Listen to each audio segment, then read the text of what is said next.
Hello and welcome to this January 13th, 2011 video version of InvestEd Central's Chart of the Day. I'm Tom Boley, InvestEd Central's Chief Market Strategist, and it's my pleasure to provide you today's Chart of the Day. This Chart of the Day is brought to you by StockCharts.com, simply the web's best financial charts. Today we're taking a look at YSI. This is You Store It Trust. YSI is about an $882 million financial company. Taking a look at the chart, you can see off the July lows, we have just steadily been rising, continuing to put in higher highs and higher lows. You can see over the course of the last month and a half, the volume trends have been quite solid with several heavy volume moves to the upside, which we like to see.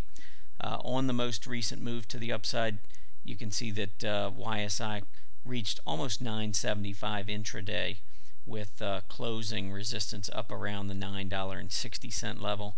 Ultimately, that's where we'd be looking for at least an initial push back up to retest this level.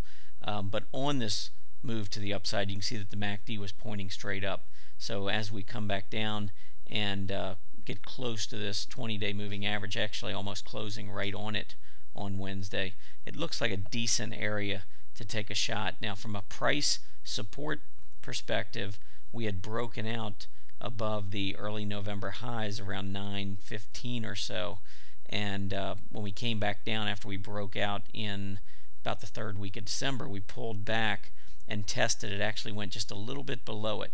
So you've got some price support, I would say, that comes in between 905 and 910, and then of course you've got your 20-day moving average at 920. So the stock, or excuse me, at 919. So the stock sitting at 920 doesn't have a whole lot of downside risk. If it does break below this prior low, there's really not a whole lot to hold it until it gets down to its 50-day moving average.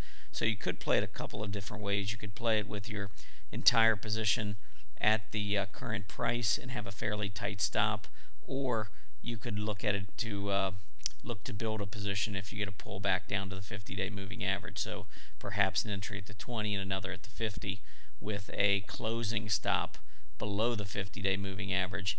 Not a bad area to keep a stop in play. If you take a look at the recent lows, you can connect a trend line, and that trend line would probably come in right at about the 50-day moving average as well. So if you do close below the 50-day with heavy volume, you're losing the 20, you're losing the 50, and then you're losing the trend line as well. So it wouldn't be great action. But just recently we were overbought. On this push to the upside, you can see that the RSI had climbed up into the mid-70s. Stochastics were up in the 90s, approaching 100. So the stock needed a pullback, and that's really what we've seen here over the last couple weeks, is a little bit of weakness back to the 20-day, back near price support, and this is where we would look for a recovery. Best of luck and happy trading.